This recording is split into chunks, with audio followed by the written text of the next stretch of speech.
What's going on, guys? We are Tottenham TV here. We play Liverpool 5:30 on Saturday at the Tottenham Hotspur Stadium. This is your match preview. Let's be honest.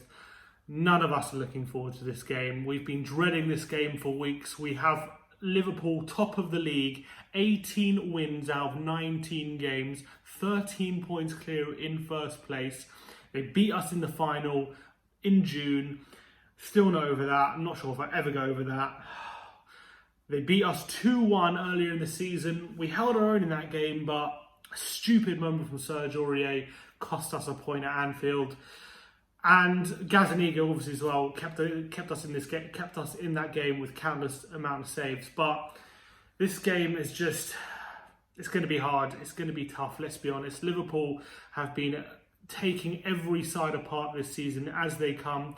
Every game they seem to get an early goal, which is marvellous because Spurs love conceding early goals.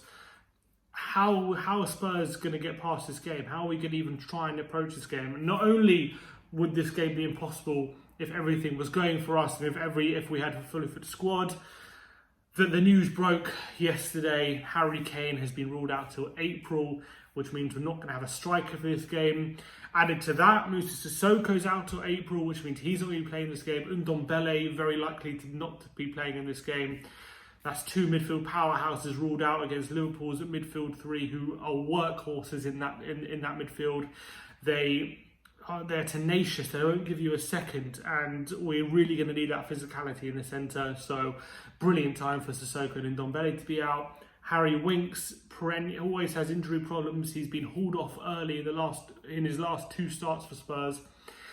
But we got another option to start him. Eric Dyer has been out of sorts this season and for a while now. Lacks quality in that centre. But again, we're going to have to use him in central midfield. And whether we go with a three, maybe drop Ali a bit back. Eriksen looks set to go to Inter Milan. So whether he's involved is also a big question.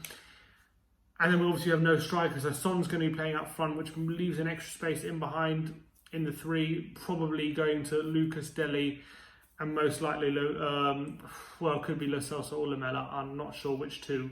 But how are we going to approach this game? I don't know. Probably sit back. Although I say sit back, our defence is exactly doing us any favours at the moment either, because we're just like a leaky tap, worse than a leaky tap. We've got a full-on flood going on at the back, let's be honest. Vertonghen questions over his new contract. Toby Alderweireld has been left exposed time and time again. Serge Aurier, we want to keep him as far away as our penalty area as possible.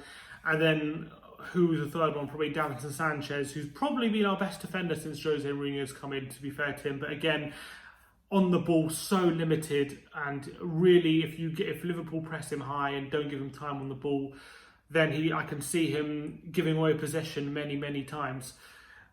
And then added to that, Liverpool, they've just been on a roll. They've been playing their same 11 consistently. Very few injuries. They're going to be playing Salah, Mane, Firmino up front. They could have an abundance of talent in midfield. Henderson, Wijnaldum, Milner. I know Fabinho's injured. Naby Keita's come into his own. They got this new guy, Minamino.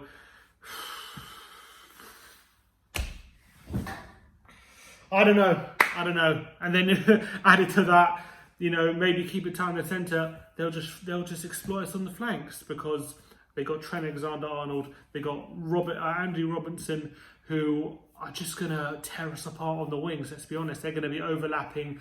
They're going to be providing. They're going to have the freedom of the Tottenham Hotspur Stadium because we just don't have the midfield to get over and cover. We saw how they destroyed Leicester at the King Power Stadium a few games ago.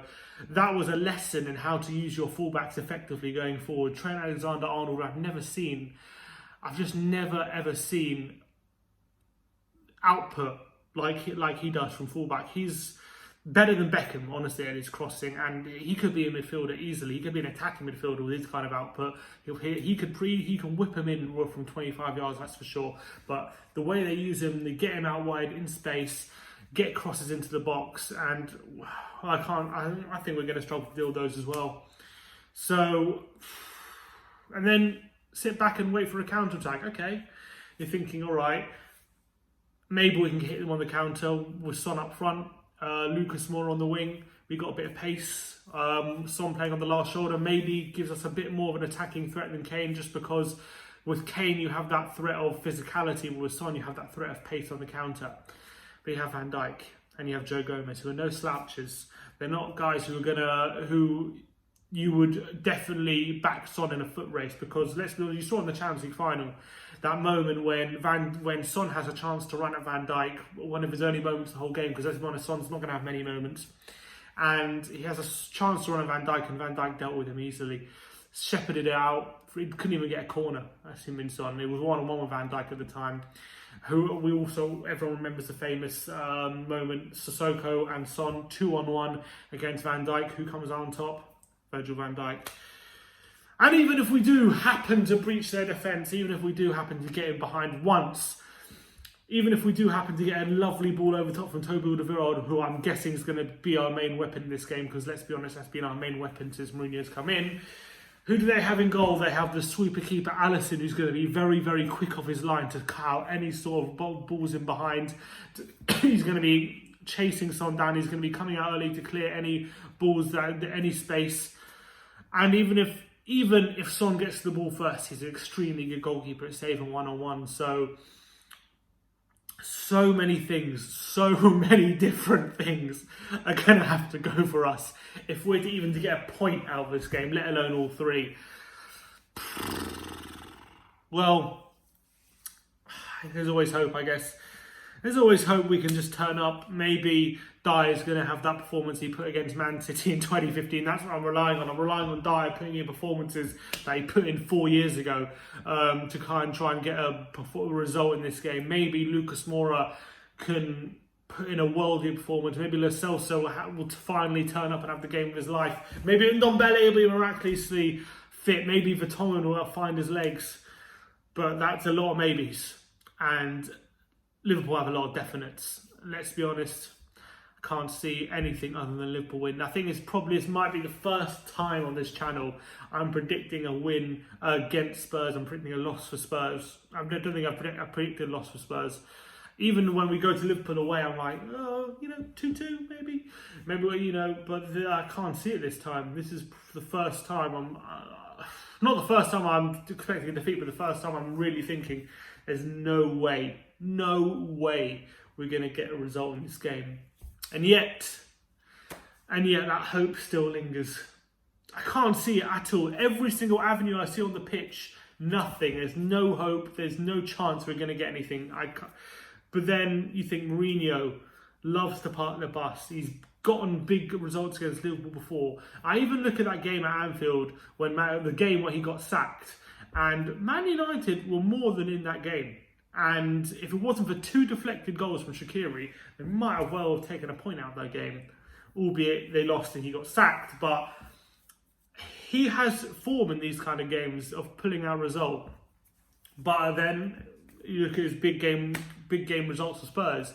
Man United away, played off the park, should have lost 2-1 and that flattered Spurs.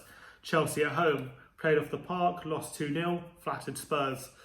So that doesn't hold much hope for me either.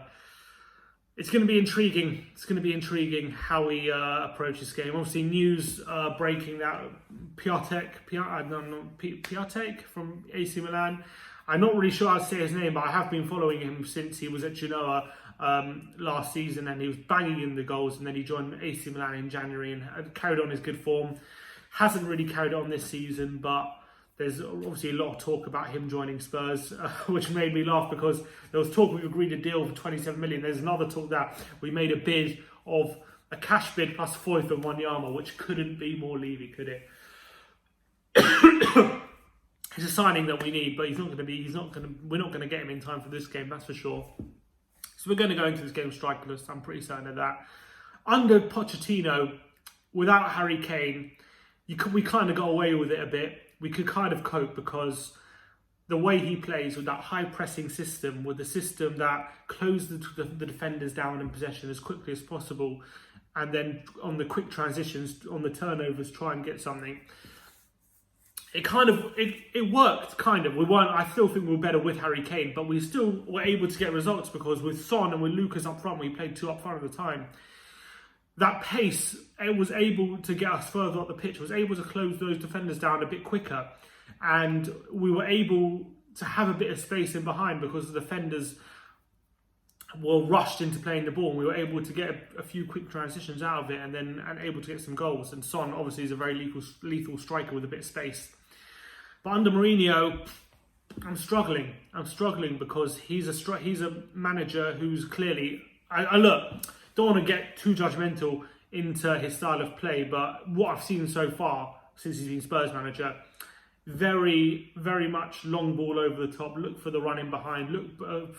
Focus on your physicality of the players that you have.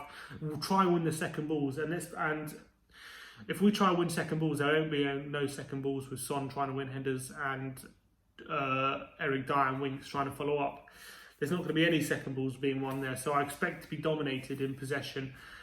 Maybe we can counter-attack, try and get Son in behind, but that's our best way. I can't see anything else. I know I probably seem very down. It's hard to be optimistic in this game when Liverpool won 18 of 19 and Spurs haven't won their past three, looked really poor as well. And with the raft of injuries and out-form players that we have, it's not. It's probably the most downbeat preview I've probably ever done. But you never know in football, do you? Maybe Mourinho can pull out the bag. Maybe Liverpool have an off day and we can sneak a draw.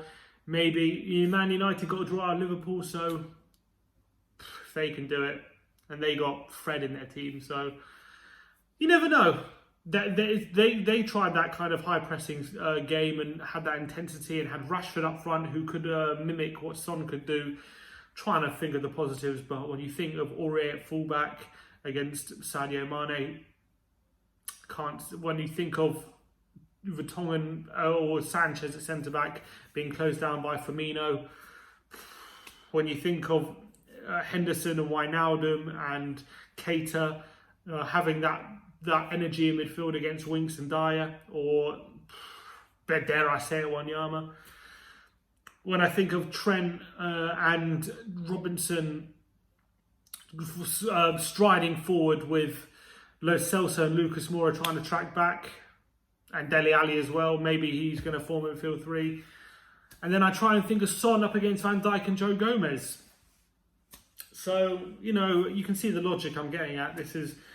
I can't see this going well for Spurs. I really can't. I think, honestly, I could see this being like how Man City played Man United the other day. I really can. I could see, just because the injuries are going to take a massive toll, I feel, and Sissoko was so instrumental with his physicality, we're going to really miss that. Because he was covering every blade of grass. He was a runner in that midfield, and now we don't have that. Without that energy, how are we going to cope? It's going to be tough. It's going to be really tough.